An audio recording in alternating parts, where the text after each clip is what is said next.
Hello YouTube, this is Justin Game 44 here, and today, it's been a while since I did a review episode about different types of episodes, so today, let's get started. This episode of 4 reviews of 4 different types of episodes. They're basically Courage the Cowardly Dog episodes. These 4 episodes have basically never really been talked about. The only channels you would really see of them is like very a few, like 1 or 2, and pretty much, I decided to review these just to give them a fair review and everything. And also, if you do find any reviews of these videos, tell me in the comment section down below, and what you think about this video. So, until then, let's get started with the first one. Missile Blow Up. Now, pretty much, if you do find this episode on YouTube, it's pretty much where someone pretty much leaked it and whatnot. This episode was really never reviewed or talked about or anything, which is actually understandable why.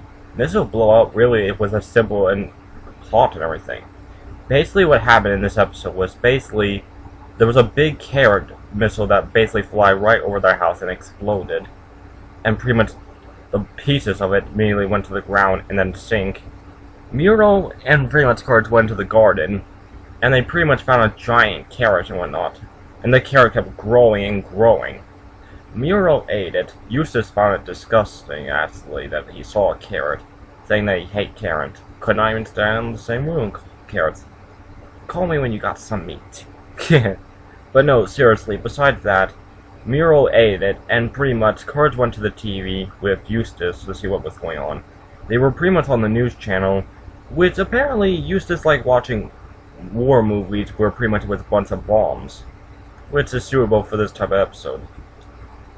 Basically, it was a news channel episode where they were pretty much watching where the general, who pretty much is in charge and everything, he pretty much was saying the experiment missile is not lost. It's misguided. A misguided lasso, as we military say. And basically he explained if it explodes over your electric car, and do not eat it because you'll grow the size of a bomb house, and kaboom. Which you basically get what the plot is now. Basically Muriel eats the carrot and everything. She gets bigger and bigger. Which, this becomes a weird part where I start questioning this. But we'll get into that soon when we get there. Courage tries to take him all the way to the top of the house, Muriel. He sticks the camera right in Muriel's mouth that would connect to the computer, and they were looking for the carrot, and it was all back together, and it had eyes and a mouth, and a war helmet, and pretty much a bad thing, grow, expand, explode thing. Which, basically, you get what happens here. The carrot bomb is pretty much became a living being, but it's technically a robot. So pretty much Eustace stick Courage right in Muriel's mouth, and you basically get what happens next. It's up to Courage to save Muriel's life. So what happens? Well, basically Muriel is pretty much in big danger and getting bigger and bigger by each passing second. The carrot pretty much gets deactivated. Well, technically no. Courage tries a few ways, but it ends up keep hurting Muriel in a way. And well, pretty much, Courage eats the carrot and whatnot, thinking it would stop it. And then Muriel spit him out, and she goes back to her regular size. And then Courage immediately grows big and realizes what exactly is going on, so he went to the military. Eustace actually does follow him though. And pretty much he makes it there. The general has to disarm him. Went inside Courage and pretty much rips the helmet right off, which in a way the carrot is looking like exhausted and tired. Like pretty much maybe when he gets close to detonating he gets starting over steam or something. Where I'm not trying to make a pun or anything though. But besides that, like tired out and everything, the carrot pretty much gets deactivated by under his helmet was a bunch of wire, so he was technically just a robot the whole entire time. So Courage spit the carrot out, and it goes back to its regular giant self. Then Eustace immediately comes along, which this is the part I technically don't understand why Eustace would even do this. But it's Eustace, he does stupid stuff. But basically what happens in this episode is basically you get what happens next. Eustace eats it he's far more bigger than Muriel or Courage even standing on top of it together. He was basically the size of a skyscraper, not a barn house. And we basically got to hear these noises, stomach noises, meaning it's about time. Eustace Well, no, Courage immediately runs away while the other two are pretty much standing there to Eustace, and Eustace basically blows up. And pretty much Courage comes back seeing more carrot bombs, and Muriel's been eating them. And she's saying, "You're right, Courage. I should have put that carrot in a stew." Eustace starts screaming, and that's the end. So basically you get the point. What do I have to think about this episode? I think it's good, but I get why a lot of people don't talk about this. It's a very simple plot and everything. So besides that, let's go into this one. So in Lovers, Are We Two? It says the exact same thing here if you're wondering. Now basically this episode was pretty much a similar one, but there is a few interesting theories to talk about.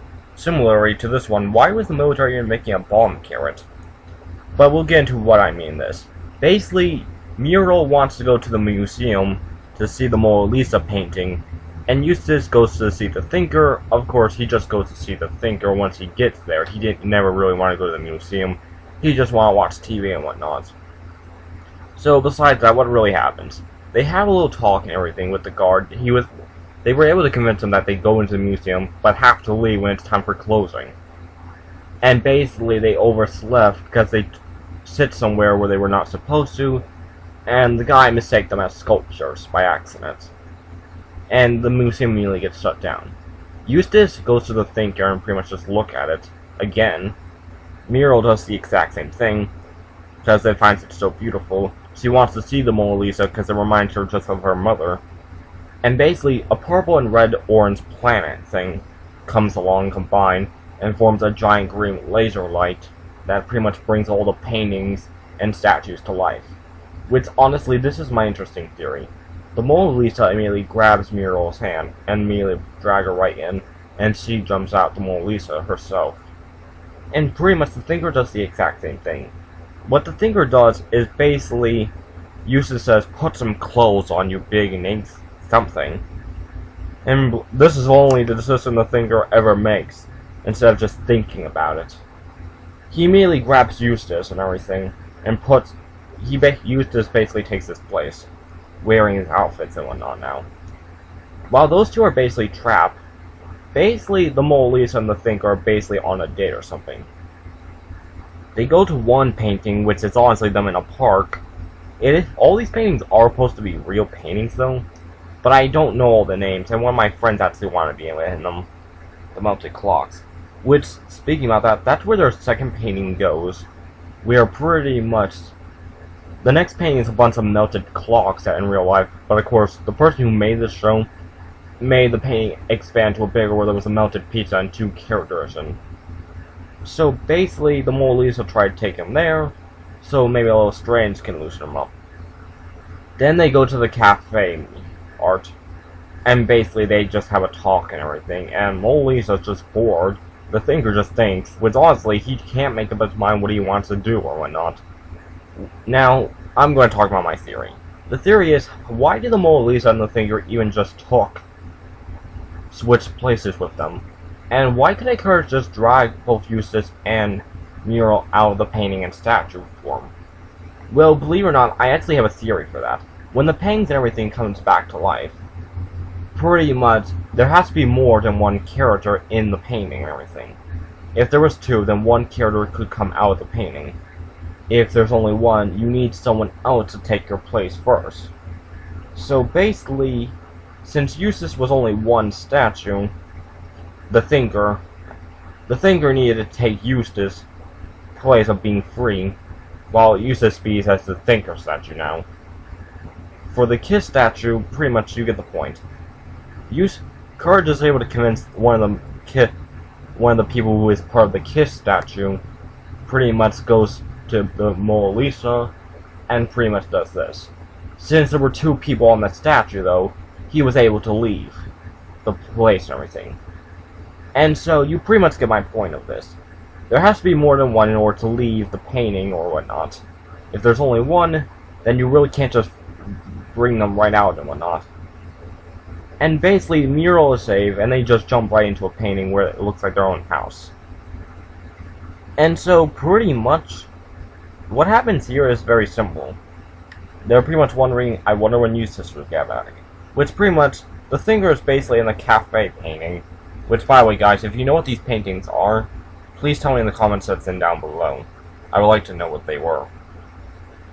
But besides all that, this was pretty much it. Eustace is pretty much stuck as a thinker. The thinker is basically in another painting forever because the plans would unline and then everything would go back to normal. Now, besides that, let's go to the Quilt Club. This episode is honestly my most creepiest episode. No one even talks about this, really. I'm honestly surprised. That's the whole entire point of this TV show. It's supposed to be creepy and scary. So, what really happens here? The Quilt Club. It's basically the stitchers of a two-headed twin thing. Where basically, they're thousands and millions of years old that have been around since humans. And basically what they've been doing, they're pretty much showers that pretty much shows humans into their quilt when they find someone worthy enough. Now, pretty much Muriel wants to be in the Quilt Club and everything, so you get where this goes. Muriel does eventually go in after 3 times, but you see, I think the quilt was perfectly, like, brainwashing her, where Muriel was so desperate she would give up anything just to be part of the Quilt Club.